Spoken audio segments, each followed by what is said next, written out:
Shalom Obracha. Aujourd'hui, Bezrat Hashem, on va étudier la paracha de Vayetze. La paracha de Vayetze, elle commence par le fameux rêve de l'échelle de Jacob. Alors, ce qu'on va essayer de faire Bezrat Hashem aujourd'hui, c'est de comprendre un peu mieux quel est le sens de ce rêve. Lisons les psukim.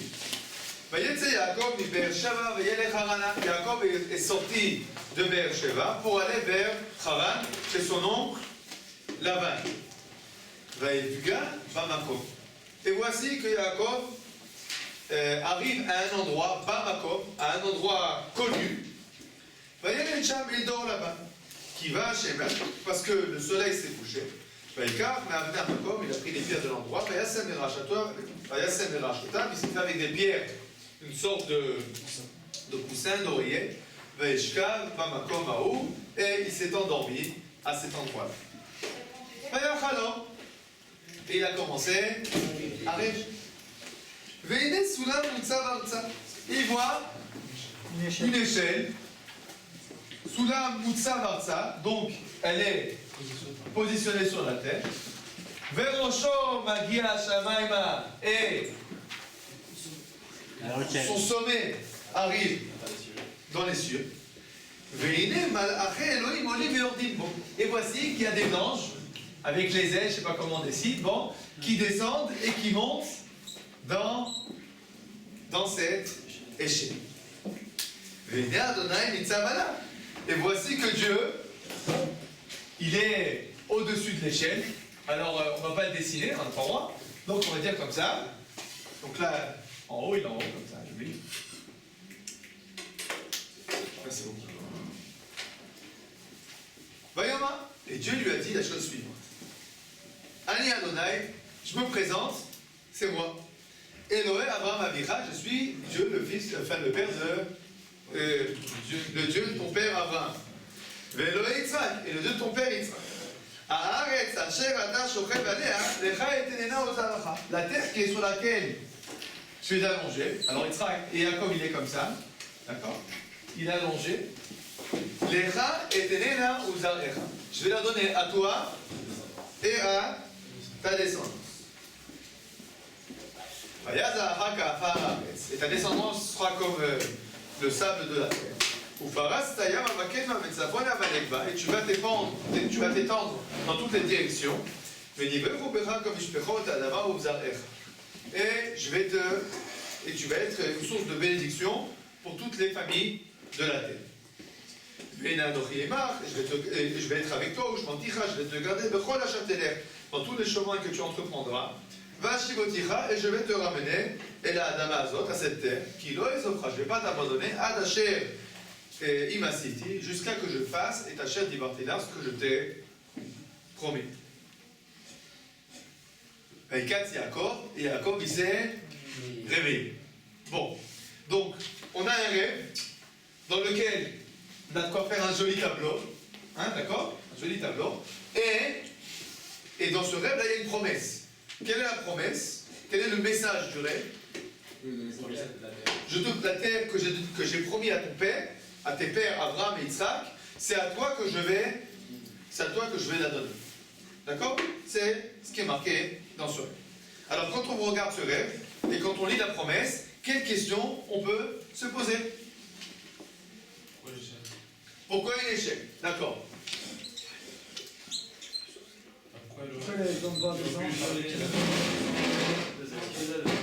Pourquoi une échelle?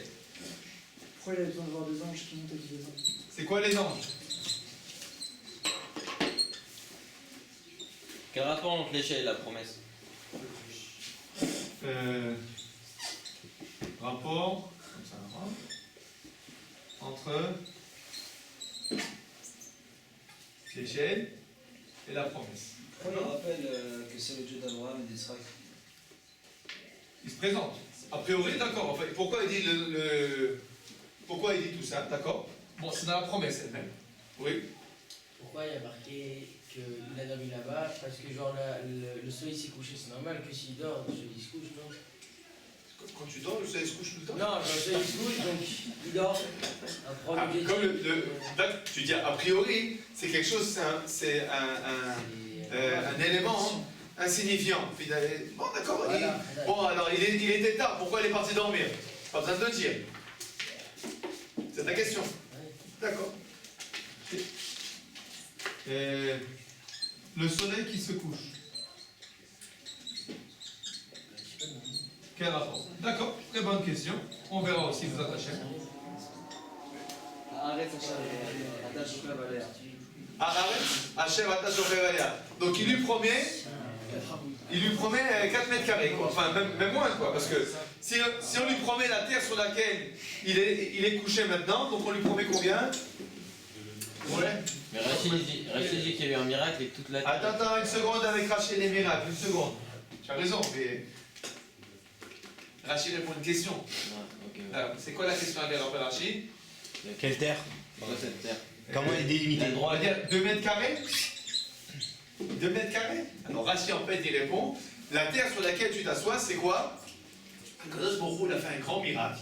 Et qu'est-ce qu'il a fait? Tout Eretz Israël il a concentré au même point, sous Yaakov Avinu. Bon, si on dit ça, et il faudra le dire, puisque c'est nos sages qui l'ont dit, la question qui va se poser c'est quoi? Donc c'est ça, et qu'est-ce que ça veut nous dire? D'accord? Bon. C'est avec les pierres, ça. Les pierres? C'est quoi ta question? Pourquoi il a pris des pierres? Non, c'est pas pour avec des pierres, mais c'est avec le. Ça va avec les pierres, ça. Ah, que les pierres se sont assemblées d'après le Midrash, etc. C'est aussi une question, avec ta permission, je ne vais pas rentrer dans ça parce que ça n'a pas vraiment trait au rêve lui-même. C'est l'introduction. Ouais. C'est une bonne question, mais c'est l'introduction. Ouais. Oui? Il a promis c'était à Abraham et Yitzhak par la parole. Pourquoi à Jacob il n'a pas eu en rêve? C'est ce que j'ai dit. Il dit en rêve. Tu veux dire en fait que tu penses qu'Abraham et Yitzhak, il n'aura pas parlé en rêve? Il aurait dit directement. Il leur a dit en direct. Jacob, Alors, c'est une bonne question, je ne vais pas y répondre, pour la simple et bonne raison qu'a priori, tu n'as pas raison. Dans le sens que, a priori, quand on voit dans le texte qu'Akadosh Baruch Hu, il parle à Abraham ou Yitzhak, c'est pas forcément que ça s'est passé quand il était en train de prendre son petit-déj. Akadosh Baruch Hu, il apparaît en technicolore. A priori, si on parle d'une révélation prophétique, c'est quelque chose qui est au-delà de l'entendement, pas humain je vais dire, mais cognitif, dans le sens avec les sens, avec les perceptions habituelles. C'est un autre genre de perception. À ce niveau-là, c'est ce que la Torah nous dit, que Moshe Rabbeinu, il est différent. Parce que tout le monde, à Kadosh Baruch Hu, il parle comment? En rêve. A priori, tout le monde, ça comprend qui? Abraham et Isaac. Moshe, c'est spécial. D'accord? C'est pour ça que ta question, elle a lieu d'être posée quand tu lis les textes, des psukim comme ça, mais a priori,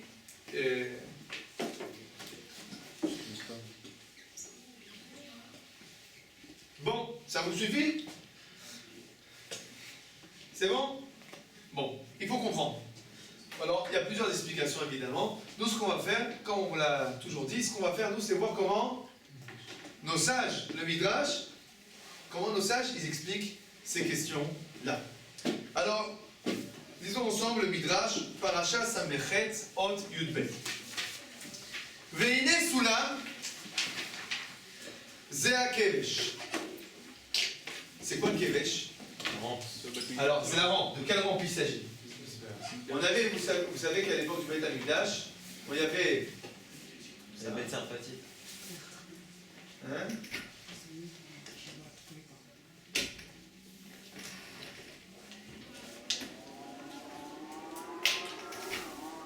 C'est beau, hein? Regardez. Alors, on a... C'est quoi ça? L'hôtel. C'est le misbéach, l'hôtel, sur lequel on fait quoi? C'est Korbanot. Donc là, on fait un petit... voilà, vous avez compris. Bon, alors, donc là, on fait un joli taureau. Et en fait, pour arriver au misbéach, qu'est-ce qu'il faut? Rampe. Il faut une rampe. Ça s'appelle en hébreu Kevesh. Donc, nos sages nous disent, regarde, tu as vu la jolie rampe? Ça te rappelle quoi? L'échelle. L'échelle, regarde. Il y a une échelle, et là, il y a une rampe. Ah, c'est juste que c'était au même endroit, non? Donc, l'échelle, c'est quoi? C'est la rampe. C'est la rampe. C'est Mizbeach. Mitzvah Adama Ta'aseli. Il y a écrit dans le Passouk, tu vas me faire un hôtel Pierre. de terre. Verosho Magia Shamaima. Elu hakorbanot sherecha noel hashamayim. Alors c'est quoi que le sommet de l'échelle il arrive à Akadosh Baruch Hu? C'est quoi? C'est une fois qu'on a brûlé le taureau, qu'est-ce qui se passe? Alors il y a la fumée. Quand la fumée elle arrive où? Au ciel. Le soleil là, arrive au ciel. D'accord? Veine malaché Elohim. Maintenant il y a les anges qui montent et qui descendent. C'est qui? Elu Kohanim Gdolim. Olim Yordim Bo. Alors les Kohanim Gdolim, eux ils montent. Voici on a un Kohen. Seulement le Kohanim Gdolim? Non, c'est tout le monde. Mais ce qui est spécial dans les Kohanim Gdolim, c'est qu'ils montent au centre du Kevesh.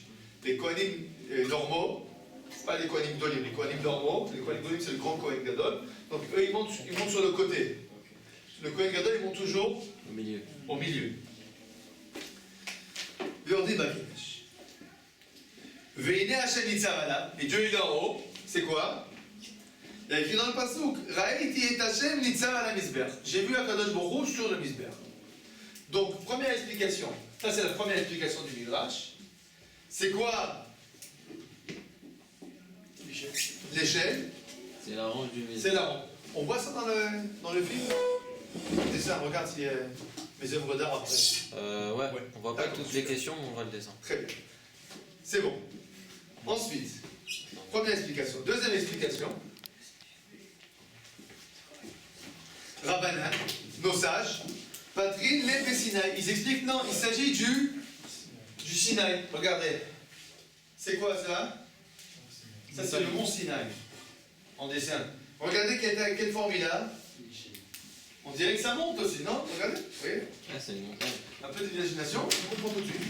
Ensuite, Veine Soulav de Sinaï, Moutsav Artsa, Vaïtiatzvo Betartitar. C'est quoi qu'il est Moutsav Artsa? C'est ce qui est marqué dans le Passouk, que Bnei Israël, ils étaient au pied de la montagne. Veroshom Agia Hashamayim, Ba'ar Boer Ba'esh, Adlev Hashamayim. C'est écrit que le Har Sinaï, il était enfumé au moment du matin de Torah, jusqu'au ciel. Donc c'est jusqu'au Roshom Agia Et Hashamayim. moi, on dit aussi que le ciel était descendu. Ouais. Hein? Ou le ciel est descendu. Bon, d'accord, on est là. Veine, tu as raison, en fait. Veine Malaché Elohim, Hashem Rechem Elohim Ribotaim Alveshinan. C'est marqué dans les psukim qu'Akadosh Baruch Hu, comme tu l'as dit, il est descendu avec les anges, etc. au Har Sinaï. Velamad nous la Nevim Shenikru Malachim. Et on sait que les prophètes ont été appelés des anges. Dirti Vayom Echagai Malach Hashem. Chagai, il a appelé l'ange d'Akadosh Baruch Hu alors que c'est un prophète. Veine Malaché Elohim, c'est qui ces anges-là, ces prophètes? C'est Moshe et Aaron. Moshe et Aaron, qui montent sur là, là, c'est Zéro. Vous avez compris? Je pense que ça veut dire que l'échelle en fait était, enfin là où il était quand il a fait son rêve, en fait c'était que c'était au même endroit où il y avait après le Kodesh Kodashim, enfin pas le Kodesh Kodashim, pardon, le Mizbeach. Alors, c'est bien ce que tu dis. Tu nous dis, nous savons de par nos sages que cet endroit-là, qui est Bethel, c'est-à-dire pas loin d'ici, Ah ok. c'est l'endroit où il y avait le Mizbeach. Bon, d'abord il y a un problème de géographique. Tu as raison, c'est ce que nos sages nous disent. Ça aussi, il faut comprendre. On va expliquer aussi Bezrat Hashem ça. Mais tu veux dire en fait qu'il se trouve à l'endroit du Mizbeach. D'accord? Oui, mais Har Sinaï, c'est où? C'est un peu loin. Ouais, c'est un peu. Dans le désert. Mais tout s'est C'est loin. concentré, on a dit. Hein? Tout s'est concentré. Tout est concentré. Yerushalayim, c'est concentré. C'est pas que le Har Sinaï, il est monté jusqu'à. Bon, si je dis si on concentre un petit peu plus, un petit peu moins, c'est pas grave. Ouais. Bon, il faut comprendre. Oui, J'ai pas compris quel rapport entre les deux et ça, genre. moi aussi. Moi aussi, je comprends pas. Non, mais pourquoi il donne C'est pour ça qu'on est là, pour essayer de comprendre. Qu'est-ce que ça veut dire? on sent Ah, des ouais. signes de- Hein? À savoir le Québec, Sinaï, on s'en fout. Oui, oui. Oui, oui. Voilà. Alors pourquoi nos sages ils nous disent le Québec, le Sinaï? Qu'est-ce qu'ils veulent de nous, nos sages? C'est bizarre, hein? Bonne question. Alors qu'est-ce que tu dis? Je sais pas. Faut qu'on essaie de comprendre, comprenez maintenant, regardez. C'est clair que nos sages, à quelle réponse, à quelle question ils se posent? Quelle question ils se posent nos sages? C'est quoi le sens? C'est quoi ce sens de cette échelle? C'est quoi cette échelle? C'est quoi cette échelle? Ils nous disent, tu sais, cette échelle, c'est l'échelle du Misbéach, c'est l'échelle du Sinaï. Regardez, ici on a tout comme ça, regardez. Et hop, ça fait une échelle. Qu'est-ce que ça veut nous dire? Oui. C'est qu'en fait, les deux, c'est pour la relation entre l'homme et Dieu. Donc dans l'un, c'était pour expier nos fautes, etc. Mais c'est-à-dire qu'on emmène du bas vers le haut. Et pareil, le Sinaï, c'est en gros, Tu dis en fait, regarde, alors, tu es en train de nous dire, rappelle-moi ton nom? Johan. Johan nous dit, tu sais c'est quoi une échelle? À quoi ça sert une échelle? À monter et descendre. Oui, c'est vrai, mais aussi à autre chose. À rejoindre 2 points. À rejoindre 2 points. En effet, c'est-à-dire, quand tu veux monter et descendre, en fait, tu veux arriver d'un point A à un point B. Comment tu fais ça? Grâce à une échelle. Or, la question c'est quoi en fait? Cette échelle-là, qui lie quel point et quel point? L'homme, avec un grand H, Et Dieu. et Dieu. Et la question en fait c'est quoi? Dis-moi, comment je fais cette relation? Comment je fais pour lier l'homme à Dieu? C'est quoi cette échelle qui joint ces deux bouts? Réponse. Première réponse. Le Sinaï, c'est donc. Bon, alors, attends, tu commences par le plus facile. Ah. Comment ça va le difficile? Non, mais je préfère commencer de C'est quoi le kevesh? C'est facile. Le kevesh c'est quoi? Attends, là, c'est pour expier la faute, quoi. Le kevesh c'est quoi? C'est un Les corbanotes. C'est quoi les corbanotes? Ça veut dire quoi en hébreu corbanotes? Approchement. Corban, ça veut dire de s'approcher. Pourquoi un corban il nous approche? En quoi il nous approche de Dieu? Parce que c'est en quelque sorte l'échelle. Bah, c'est un cadeau, c'est donner, c'est de l'amour. C'est le donner, moyen de c'est lier. demander pardon. C'est de l'amour. C'est vrai. Mais non, c'est parce que normalement ça aurait dû nous arriver à nous. Ce qui arrive. Non, ça aurait dû nous arriver à nous. Alors, j'ai un peu lié à un peu toutes vos idées. Un corban, c'est quoi? Je prends une bête et qu'est-ce que je fais? Je brûle la bête, je coupe, j'annihile le matériel, le côté matériel de la bête. Et quand on la brûle, qu'est-ce qui va monter? On va dire la fumée, l'odeur. C'est quoi en fait cette idée-là? En gros, l'idée c'est quoi? C'est que comme vous l'avez dit, en fait on fait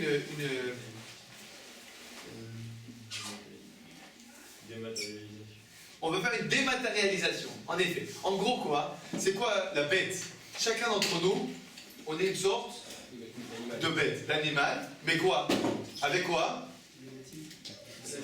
Avec un esprit, avec un roi, avec une pensée. Ce qui se passe souvent, c'est que quoi? C'est que le côté animal, c'est lui qui prend le dessus. Quand on vient au Beth Amikdash, qu'est-ce qu'on fait? On dit non, nous aujourd'hui on veut quoi? On veut lever le matériel On veut spirituel. tuer la bête. La bête, quelle bête? Notre bête. La bête qui est en nous. Et on veut laisser quoi en fait? On veut que le côté spirituel, c'est lui qui monte. On laisse la bête en bas et on laisse le côté spirituel monter. Donc le Corban, il vient en fait témoigner de notre volonté de quoi?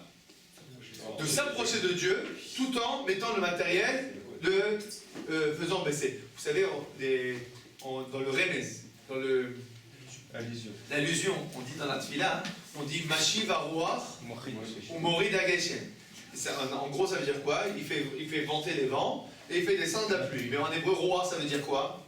Spirituel. Et Geshem, ça veut dire quoi? Matériel. Alors on dit, si tu veux qu'il y ait du spirituel, Mashiv Aruach, qu'est-ce que tu dois faire?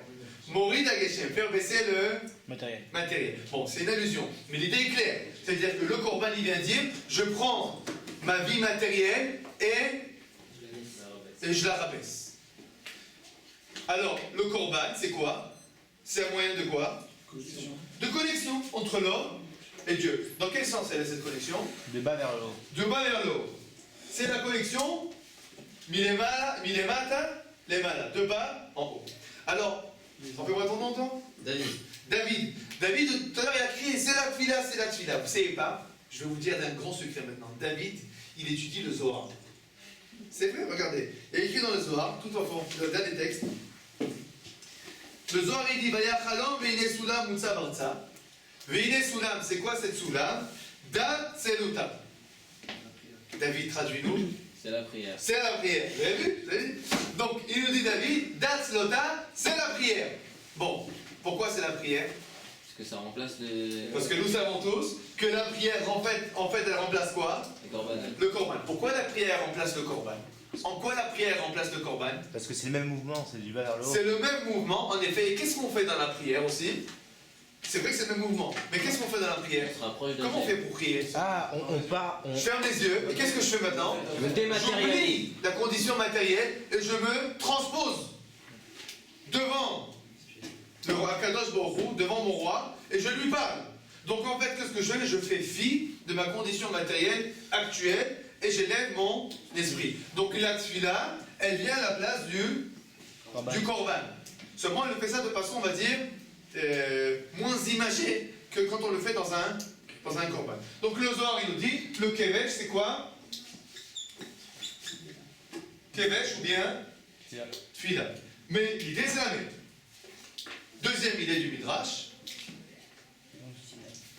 Sinaï, c'est quoi Sinaï? C'est le mouvement de l'autre côté parce qu'il en a reçu la Torah. C'est quoi Sinaï? C'est quoi? C'est quoi dans la Sinaï? Torah. Sinaï, c'est la Torah. Donc, c'est du haut Sinaï, vers le ça bas. en fait, c'est la Torah. Mais dans quel sens en effet? Du haut vers le Maintenant, bas. le côté, il est du haut vers le bas. Dans quel sens qu'il est du haut vers le C'est bas? une révélation. C'est pas exactement du haut vers le bas. C'est du haut vers le bas, mais c'est quoi en fait? C'est la révélation, en effet.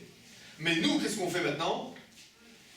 On remonte la pente. Ça veut dire que c'est du haut vers le bas dans le sens qu'Akadosh Baruch Hu, il se dévoile au travers de la Torah. Et nous, qu'est-ce qu'on doit faire maintenant? On doit prendre ce dévoilement et essayer de le comprendre. Plus je vais comprendre la volonté divine, plus je vais me rapprocher de lui. Pour connaître un ami, qu'est-ce que je dois faire? Je dois connaître ses volontés. Plus je connaîtrai ses volontés, plus je pourrai m'approcher de lui. Donc la Torah, c'est un Kadosh Baruch Hu qui se dévoile. Mais grâce à ça, l'homme, il peut se lier à lui. Donc le Midrash, il nous dit en fait, cette échelle-là, c'est quoi en fait? Qu'est-ce qu'elle symbolise? Elle symbolise la relation entre l'homme et Dieu. Que ce soit par la tefila, que ce soit par la Torah.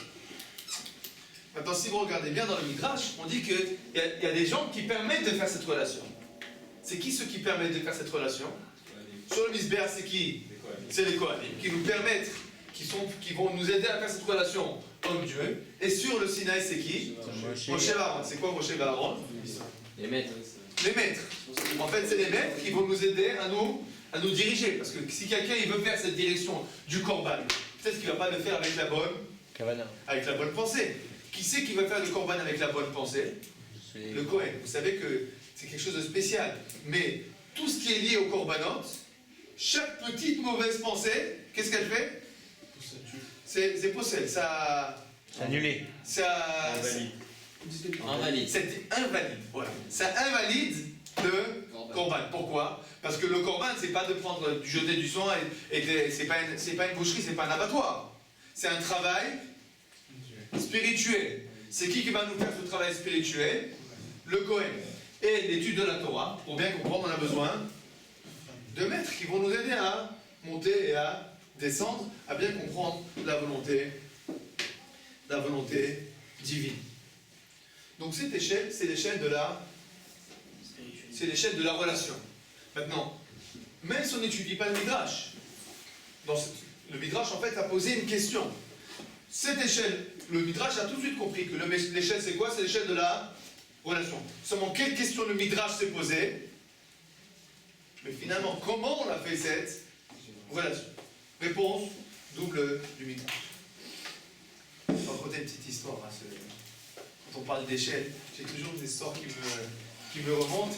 Et c'est une histoire qu'il faut intérioriser.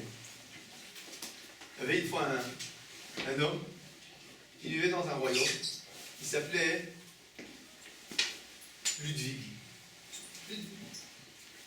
Notre cher Ludwig, un bon matin, il se réveille, il dit à sa femme: écoute-moi Clairette, cette nuit-là, j'ai rêvé un rêve qui me perturbe. Qu'est-ce que tu as rêvé, Ludwig? Écoute, j'ai vu notre cher roi bien-aimé qui montait sur une échelle et qui s'arrêtait au milieu de l'échelle. Ah bon? Et pourquoi ça te dérange? Je sais pas, je l'ai rêvé plusieurs fois, ça me dérange. Clairette dit à Ludwig: et ben Ludwig, c'est pas grave. Va voir au royaume va au palais et t'as qu'à raconter au roi ton rêve. Bon, Ludwig arrive au palais, il demande à rentrer, on dit: c'est qui toi, Ludwig? Oui, et alors? Il dit: j'ai rêvé sur le roi. Bon, rentre. D'antichambre, finalement il arrive la salle du trône royal. Et le roi dit: Ludwig, j'ai entendu que tu voulais me dire quelque chose. oui, notre cher roi bien-aimé, j'ai rêvé de vous cette nuit, et j'ai rêvé que vous montez sur une échelle et que vous vous arrêtez au milieu. Et le roi le regarde avec un sourire comme ça, enchanté, et les yeux brillants, et il dit, garde, couvrez-le d'or.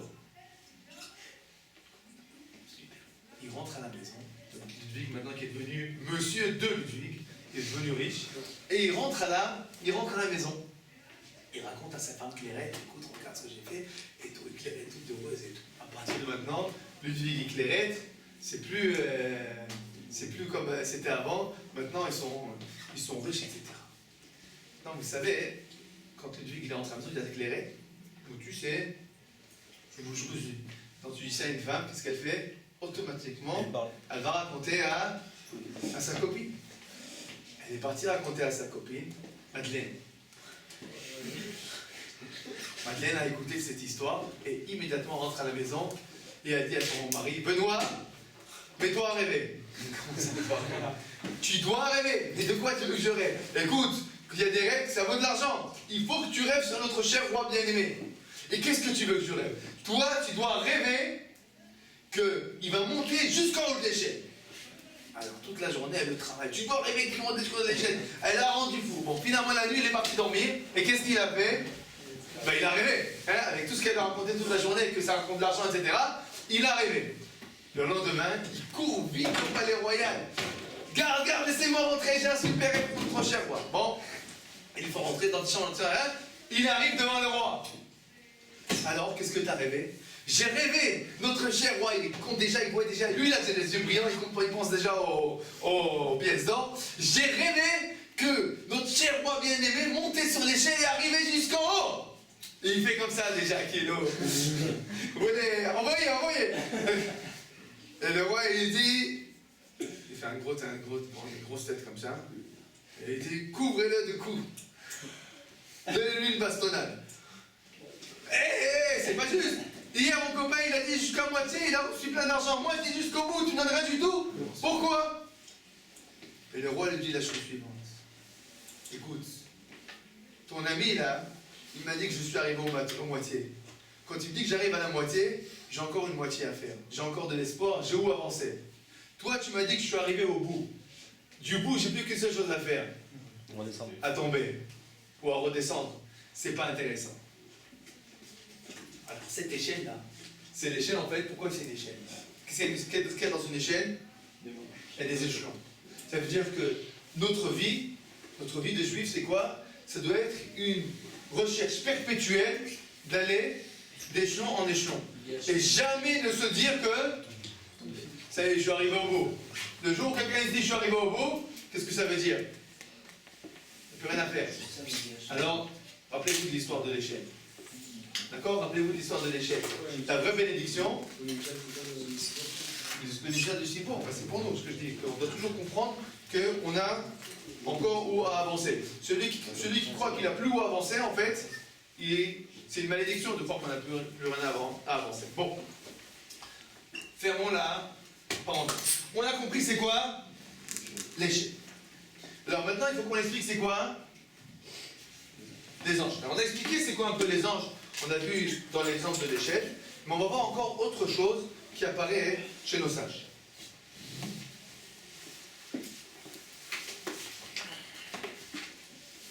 Nos sages nous disent la chose suivante. Dans le passage, il y a écrit comme ça. Veine malaché Elohim, olim veyordim bo. Voici qu'il y a des anges qui montent et qui descendent dans lui. Bo, ça veut dire quoi en hébreu? A priori, ça veut dire quoi? Veine malaché, il y a des anges qui descendent dans... Mais c'est pas comme ça qu'on va dire en hébreu. On dit, il y en a qui montent sur lui, il y en a qui descendent de lui. Tu dis pas dans lui. C'est-à-dire quoi ça, dans lui? Bon, tu dis, Vene olim alab, yordim mimeno. On ne dit pas, olim yordim, bon. C'est quoi ce beau?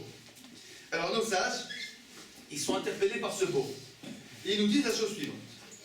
Regardez le Midrash Rabbah, le prochain texte. Rabbi Chia et Rabbi Yana. Chadama, olim et yordim basula. Il y en a qui expliquent, ils montent et descendent dans l'échelle. Ça, il n'y a pas de question. C'est premier, c'est clair. Vechad amar olim veyordim be Yaakov. C'est qui ce beau dans lui?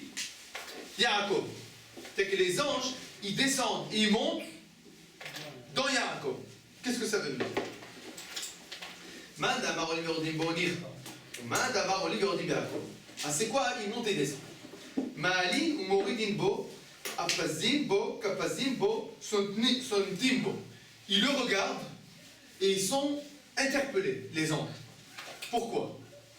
Chez Néma, Israël Hashabechai Pa. Il y a marqué que Kadosh Baruch Hu, il s'enorgueillit, il se glorifie de Am Israël. Alors, je vais expliquer. Dans le char céleste, il y a un char en haut. On va dire comme ça, à côté d'Akadosh Baruch Hu, on va dire comme ça, il y a je ne sais pas comment dessiner un char. Bon, comme ça, un char. Et dans ce char, il y a là-bas, en tant que décor, il y a des images. Alors, il y a l'image là-bas, il y a un taureau, il y a un lion, et il y a un visage d'homme. Mais c'est qui ce visage d'homme? C'est le visage de qui? C'est le visage de Yaakov. Alors les anges y montent, et ils voient quoi? Hé, on a vu sa photo juste en bas. Ils redescendent, ils disent, mais c'est le même. Mais c'est le même. Alors les anges, ils sont complètement perdus. Bon, ça c'est l'explication de Olim et Ordim Bo. Ils montent et ils descendent dans lui, les anges. C'est-à-dire qu'en fait, ils montent les anges, ils regardent en haut, ils redescendent, ils regardent en haut, ils redescendent, ils disent, mais c'est pas possible, c'est le même. Moi aussi, j'ai pas compris. Qu'est-ce qu'il va nous dire, nos sages? Qu'est-ce que ça veut dire? Ça nous amène à quoi de savoir Que ça nous amène à quoi de savoir? Oui, moi aussi, c'est ma question.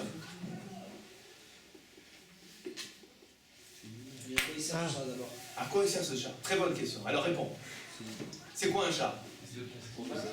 Pour se déplacer. D'accord. Pour transporter. Transporter. Qu'est-ce que ça veut dire le char céleste? Il transporte de la célestique. Les anges voient. Akadosh Baruch Hu, il n'a pas besoin de. Alors qu'est-ce que ça veut Transport dire? essentiel aux anges. Non, c'est un peu le piédestal de Dieu. Ça, c'est un trône. On voit le trône, on sait pas trop ce que ça veut dire. En effet, on comprend. Alors qu'est-ce que ça veut dire un char? Allez expliquer. Le char, c'est en fait quand quelqu'un il prend un char, il donne en fait une direction, une voie. Donc le char céleste, en fait, c'est la manière dont Akadosh Baruch Hu, et en fait, il dirige son monde. Regardez, on dit que c'est quoi la vision que les Névi'im ils ont fait? Ils ont vu la vision du Maaseh Merkava. Ils ont vu la vision de quoi? Du char céleste. C'est quoi cette vision du char céleste? Ils ont quoi? Ils ont vu un char avec 2 chevaux, etc. Ils ont vu les directions. En fait, c'est quoi? C'est comprendre, c'est un des grands secrets, en fait, du monde. C'est qu'en fait, c'est la manière dont un Kadosh Baruch Hu, il dirige, il organise son monde. Or, voici quelque chose d'épatant qui laisse nos chers anges bouche bée. Dans ce char céleste, il y a qui? Il y a la tête de Yaakov. Ça veut dire quoi? Qui est la tête de Yaakov dans le char céleste? Ça veut dire qu'il a besoin de Yaakov pour. Ça veut dire qu'en fait, son monde. un tzaddik comme Yaakov, il fait partie de quoi? De la direction du monde. Et les anges, quand ils voient ça, ils disent, pourquoi ils sont épatés? Parce que ça veut dire qu'il est important. Très important. Ça veut dire qu'il est important, mais ils sont beaucoup plus épatés de quoi? Ils ont pas leur photo dans le jardin. Hein? Eux, ils n'ont pas leur photo, évidemment. Maintenant, qu'est-ce qui les épate? Il est en haut et en bas. C'est qu'a priori, où sont les anges? Ah, ils sont plus en haut. Ils sont là, au-dessus de qui? De l'homme. Donc ils disent l'homme c'est quoi? le fils d'une femme. Un hominidé. Dans le sens c'est quoi? C'est rien du tout. C'est quoi ça? Les glébeux. Quand ils voient ça les anges, et finalement ils montent au ciel et qu'est-ce qu'ils voient? Yaakov Avinu du char céleste il leur fait alors qu'est-ce qu'ils se disent? C'est pas possible. On n'aurait jamais cru que quoi? Que l'homme il est capable d'arriver à une telle élévation. C'est ça ce que ça veut dire que les anges ils montent et ils descendent. ils voient Yaakov et ils sont épatés. Alors, quel est... Oui. Mais les gens, ils connaissaient déjà l'homme, vous avez déjà rencontré Abraham, ils ont vu la grandeur de la Abraham, il personne. n'apparaît pas dans le char céleste. Jacob, il apparaît dans le char Oui, mais céleste. eux, ils l'ont vu directement, ils ont vu la grande personne, comment ils l'ont reçu, etc. Et à partir de là, ils ont compris ce qu'est les hommes. Et pourquoi Abraham est... Une seconde. Soyons clairs. Les anges, ils n'ont rien vu. Ils ont vu Abraham. Non. Je vais expliquer. Ils ont vu Abraham, ils ont vu Jacob, c'est pas le problème. Quand on étudie un Midrash, on n'est pas en train maintenant de te livrer, de s'occuper d'une question historique. On est en train de comprendre, il y a un message qui veut nous faire passer, que nos sages veulent nous faire passer. Le message que nos sages veulent nous faire passer, c'est quoi? C'est le message de fait. C'est quoi le message? Quand on nous raconte ça, qu'est-ce qu'il va nous dire, nos sages? Qu'est-ce que ce message, qu'est-ce que ça dit à Jacob, ça? Quand il voit les anges qui montent et qui descendent et qui lui dit on vient de te voir là-haut. Qu'est-ce que ça veut dire? Dire que l'homme est indispensable. Que l'homme il est indispensable. Donc ce message que nos sages ils veulent nous dire, c'est que cette échelle-là qui lie l'homme à Dieu, quel est son sens? Dans les deux sens. Elle est... Comment ça dans les deux sens? Qu'est-ce que tu veux dire par là? Non, que par rapport à l'échelle, c'est qu'il y a une montée. Il y a deux sens, en effet. Les anges ils descendent et C'est un montent. lien. Mais le sens profond qui C'est un veut lien, dire parce que quoi? C'est C'est que l'homme, Dieu. grâce à ce lien à Dieu, finalement, il peut vraiment arriver en haut. Que l'homme, il est vraiment capable d'arriver en haut et que l'homme, il est extrêmement puissant. Malgré que l'homme se croit en fait tout petit, complètement insignifiant. Non. Dans ce rêve-là, qu'est-ce qu'on dit à Yaakov? Qu'est-ce qu'Akadosh Baruch Hu dit à Yaakov dans ce rêve? Sache-le, tu n'es pas du tout insignifiant. Regarde, les anges sont épatés de te voir. Comprends quelle puissance en tant qu'être humain tu as. Un des grands problèmes de l'homme, c'est de croire qu'il est petit. C'est très important d'être humble. Mais c'est très important aussi de connaître la valeur de chacun d'entre nous. Celui qui ne comprend pas, celui qui croit qu'il est insignifiant, alors ses actes aussi sont insignifiants. Alors une affaire en plus, une affaire en moins, qu'est-ce que ça va faire? Qu'est-ce que ça va changer? Si tu comprends que chacun de tes actes a un impact extraordinaire, alors, à une seconde, si moi j'apparais dans le char céleste, alors, et je fais partie de la direction du monde, qu'est-ce que ça veut dire? J'ai une importance. J'ai de l'importance et donc, chacune de mes actions a une énorme portée. Oui. Je comprends plus le lien entre maintenant Cohen et Moshe Aaron qui montent et qui sont... En effet. Alors, ce sont des midrashim différents. Ça veut dire que chaque midrash il véhicule un message. Chaque midrash, quand nos sages rapportent des midrashim, il y a un grand principe que dit on peut pas faire une couchia, on ne peut pas poser une question d'un midrash sur un autre. Pourquoi? Parce que chaque midrash en fait vient te livrer un message. D'accord?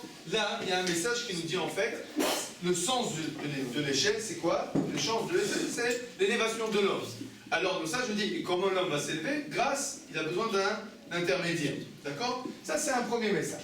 Un autre message, c'est pour ça que tu vois même dans la feuille, je disais séparé. Un autre message qui nous dit au-delà de ce message qui est vrai, il y a un autre message à comprendre aussi, c'est en fait l'importance que ce lien qui lie l'homme à Dieu, il élève l'homme sur un piédestal. Jusqu'à là on est clair? Bon. On a encore plusieurs questions. Quel rapport? Il y a encore d'autres explications sur les anges, vous pourrez regarder. Bon, on n'a pas le temps maintenant, on va continuer. Rapport entre l'échelle et la promesse. Bon. Pour essayer de comprendre ça, Baruch Ata Adonai, Eloheinu melech haolam shakol namido. Pour essayer de comprendre ça, on va essayer de comprendre le midrash que vous avez cité au préalable. Il y avait écrit, vous avez raconté le midrash, qu'il y a écrit, Yaakov Avinu, où c'est qu'il se trouve à ce moment-là? Alors, qu'est-ce qu'il y a écrit? Regardez. Si vous regardez le passouk, il y a écrit comme ça.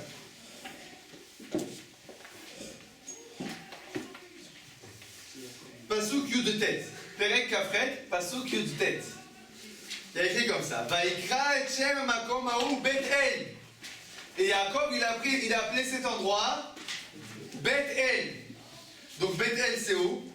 Bet-El, c'est à 10 minutes d'ici. 10 minutes d'ici, c'est le Yishuv Bet-El. Oui, c'est le Yishuv Bet-El. Et donc Jacob, où il a eu son rêve? À Bet-El. C'est quoi le problème? C'est que au Yishuv Bet-El, qu'est-ce qu'il dit Jacob? Il dit En Zekim Bet-Elohim. Ça, c'est la maison de Dieu. Ah, une seconde. Où c'est qu'elle est la maison de Dieu? À Yerushalayim. Elle n'est pas où? À Bethel. Bon, on a un problème. C'est Bethel ou c'est Yerushalayim? Alors, qu'est-ce que nous disent nos sages? Oui. À ce moment-là, c'était Bethel. Yerushalayim n'existait pas encore. Non. Tu as raison. D'abord, Yerushalayim existait. Abraham Avinu, il a fait la Kedat Yitzhak sur Hara Moria. Le pasteur qui dit Vaïvga Bamakom. C'est quoi Bamakom? L'endroit avec un grand E. C'est quoi l'endroit avec un grand E dans la terre? En Eretz Israël, Yerushalayim. Donc, dans les psukim, on voit qu'il y a des contradictions. C'est Bethel ou c'est Yerushalayim? Qu'est-ce que nous disent nos sages? Yaakov Avinu, en fait, il a commencé la route. Après, il s'est dit hé, j'ai pas prié. Alors, il a voulu revenir en arrière vers Yerushalayim. Akadosh Baruch Hu, il a dit, ah, mon pauvre chouchou, il va commencer à revenir jusqu'à Yerushalayim, il est en direction du nord de Haran, c'est loin. Je vais lui faire un coup de pouce. Qu'est-ce qu'il a fait? Il a pris Aramoria, donc Yerushalayim, et il l'a amené à Bethel. Ben oui. Ne dis pas qu'Hachem n'a pas changé la nature de... Oublie, d'accord? C'est un midrash. C'est un midrash, d'accord? Donc, qu'est-ce pourquoi il a pris Bethel? Il l'a amené à Yerushalayim. C'est vrai ou pas? Mais non. Oublie la question si c'est vrai ou pas. C'est pas la question. Je vais vous expliquer une seconde. Je vais prendre une minute, je vais expliquer ça. Cette question de Dan, elle est importante. Est-ce que c'est vrai ou pas un midrash? La réponse est. C'est les deux. Ça m'intéresse pas. Hein? Ça m'intéresse pas cette question. La réponse c'est que je réponds pas à cette question. Je vais expliquer pourquoi. Nos sages, quand ils nous racontent quelque chose dans les midrash, si c'est vrai, il faut se poser la question pourquoi c'est pas marqué dans la Torah. Si c'est pas vrai, il faut se poser la question qu'est-ce qu'il nous raconte. Dans tous les cas, la question qu'il faut se poser c'est pourquoi il nous raconte ça. Donc, quand je lis un midrash, je cherche pas à savoir si c'est vrai ou c'est pas vrai, à commencer à vérifier. Attends, Bethel, Yerushalayim, viens, je pense sur une carte, ça marche pas. La question que je vais me poser c'est quel message nos sages ont-ils voulu véhiculer? Vous comprenez? C'est ça la question. Donc, nos sages nous disent que Yerushalayim est arrivé à Bethel. Quelle question on se pose? Qu'est-ce qu'ils veulent nous dire? Non, oublie que c'est possible, c'est pas possible. Oublie, c'est une image. C'est imagé. D'accord? C'est une image. Que ce soit vrai ou pas, ça change rien. Ce qui est important de comprendre, c'est qu'est-ce qu'ils veulent nous dire, nos sages, par là. Quelle est la signification du fait que Yerushalayim arrive à Bethel? Commence à faire l'effort et Dieu t'aidera. Après, il t'amènera à Yerushalayim. Il partira la prière pour pas. C'est joli. Dans le sens, tu sais, il voulait venir, donc il était loin, quand Baruch Hu, il a donné un coup de pouce. Très bien. Bon, mais à part ça, dans le sens, si tu veux... Il est tellement saint que la sainteté est venue à lui. Il est tellement saint que la sainteté est venue à lui. D'accord. C'est un peu la même idée que... Non, c'est pas un coup de pouce, c'est qu'il a mérité. La spiritualité d'Yerushalayim. Où que tu sois, tu peux amener la spiritualité d'Yerushalayim. Vous vous dites tous la même idée, là, d'accord? Oui? En fait, quand on parle de... Il a amené à lui, en fait, concrètement, il reste au même endroit, mais ce qu'il a fait, c'est que, spirituellement, ou en tout cas, dans sa tête, il a pensé à quelque chose qui était plus élevé que le matériel. Et donc, quand on dit que Yerushalayim était venu à Bethel, ça veut dire qu'est-ce qui est venu à Bethel? C'est quoi Yerushalayim? C'est spirituel. Bon, très bien. On va essayer de comprendre ça plus. Là, ce qu'il voulait faire, c'était qu'il voulait prier, c'est ça, donc c'est pour ça qu'il voulait revenir. Maintenant, on a vu que la prière, ça remplaçait les corbanotes. Et donc, et ça, les corbanotes, c'était à Jérusalem. Et on voulait lui montrer par là que l'important, c'est pas du lieu où tu pars pour venir vers moi, c'est de n'importe où tu es, tu peux monter vers là. D'accord. Bon, je vais essayer d'expliquer quelque chose d'autre encore. Toutes vos idées sont très jolies. On va essayer de prendre tout ça et d'ajouter un petit point. Un autre point qu'on a posé la question, c'est les 2 mètres carrés là. Les 2 mètres carrés. Arrête, Sacher, attache au rêve. Aléa. Donc, arrête sa chère attache au Révaléa, il est assis sur 2 mètres carrés. Alors, vas-y la promesse. Bon, qu'est-ce qu'ils nous disent nos sages?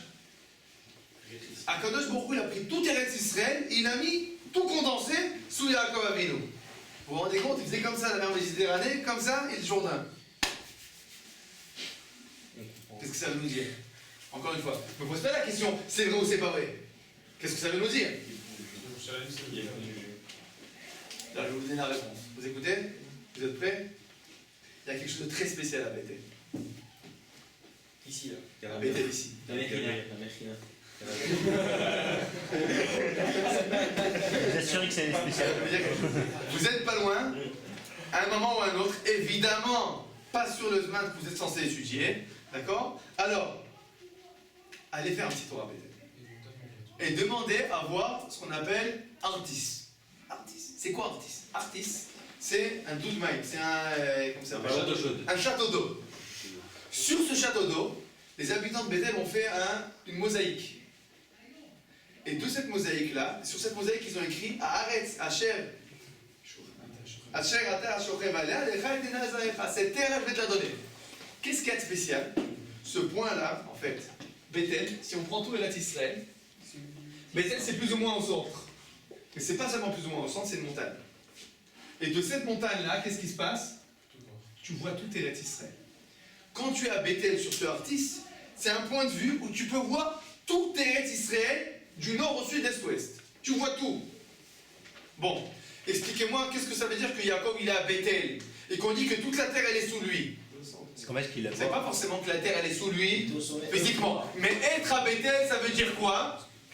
Ça veut dire voir de ses propres yeux tout Eretz Israël qui où elle est sous toi. Donc Bethel c'est quoi? C'est quel sens Bethel? Mais techniquement ça marche puisque techniquement la terre elle est sous lui. Voilà. Évidemment elle est sous lui, mais en fait c'est pareil qu'elle est sous lui, il est dans un puits. Mais ça a marché. Il est sous lui en voyant tout. Ouais, mais en gros donc quand il est à Bethel, il voit quoi en fait? Bethel c'est quoi en fait? On va dire quoi? Ça représente quoi en fait Bethel? C'est le point d'observation de quoi? De tout Eretz Israël. Et c'est quoi Yerushalayim? C'est le centre.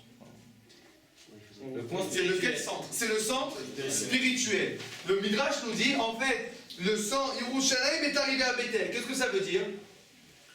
C'est devenu un point d'observation spirituel. Pour avoir en fait Yerushalayim, pour avoir Bethel, il faut avoir quoi aussi? Yerushalayim. Celui qui veut avoir Eretz Israël, il doit avoir quoi aussi? La Torah. La Torah. Tu peux pas avoir Bethel, tu peux pas avoir en fait Eretz Israël sans quoi? Sans Yerushalayim. D'accord? Donc Bethel et Yerushalayim ont été ensemble. Tu peux pas dissocier. Faut pas la réponse. Hein? Je comprends pas. Quand on dit que Yerushalayim est arrivé à Bethel, ça veut dire qu'en fait, il y a eu une connexion entre 2 points. Le point spirituel de Eretz Israël, c'est Yerushalayim. Le point matériel d'Eretz Israël, c'est quoi? C'est Bethel. Donc en fait, Akadosh Baruch Hu il a lié les 2 points. Il a dit il faut lier les 2 points. D'accord? Maintenant, on va voir. Qu'est-ce qu'on lui dit à Yaakov Avinu dans son message? Il a promis quoi alors? Qu'est-ce qu'il lui promet? Bah qu'il aura cette terre. Il lui promet qu'est-ce qu'il aura cette terre. Mais avant de lui promettre qu'il aura cette terre, qu'est-ce qu'il fait? Il se présente. Attends, pas rien qu'il se présente. L'échelle. Il lui montre l'échelle. C'est quoi l'échelle? Le lien. C'est le lien spirituel. Donc en fait, il lui dit, avant que je te donne la promesse d'Eretz Israël, une seconde, je te montre une petite image. C'est quoi l'image? Le lien. Le lien entre l'homme et Dieu. Qu'est-ce que ça veut dire? Si tu veux Israël, faut la Torah.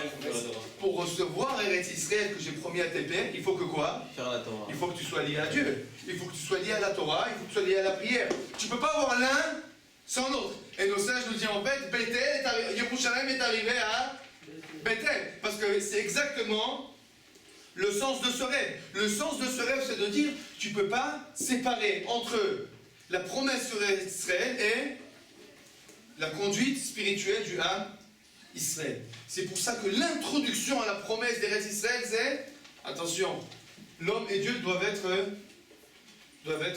liés, doivent être connectés. Pourquoi la relation se fait que c'est Jérusalem qui va vers Bethel et pas l'inverse? Parce que la promesse, c'est la promesse sur Bethel, la promesse sur Eretz Israël. Et donc, Yerushalayim, ici, c'est le tnaï, c'est la condition.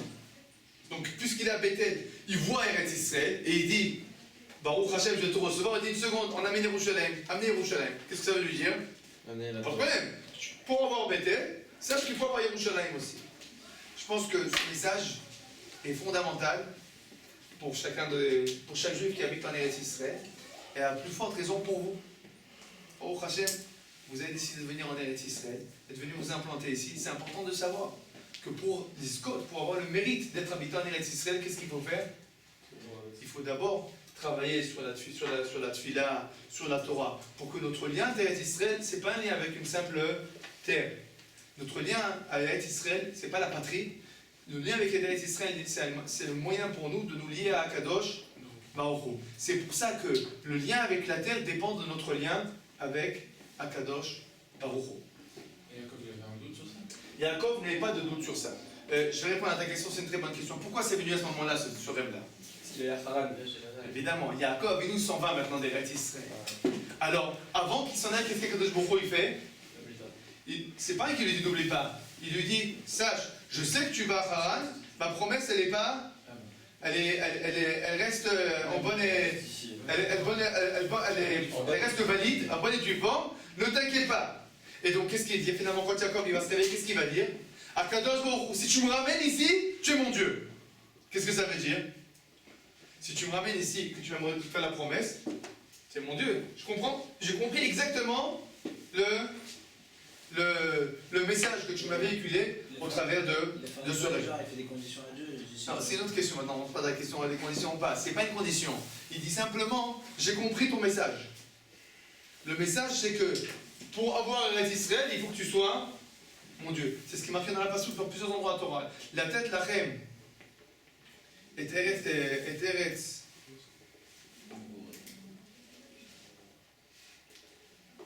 La tête lachem et Haaretz, l'autre lachem, l'Elohim. Qu'est-ce qu'il dit Rashi?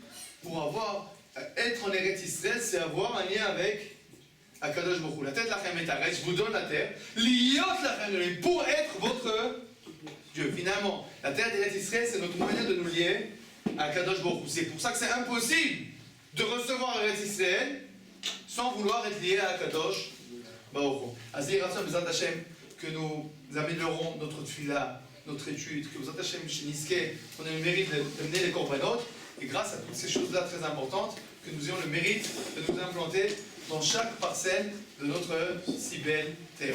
Baruch Adonai Leolam. Amen.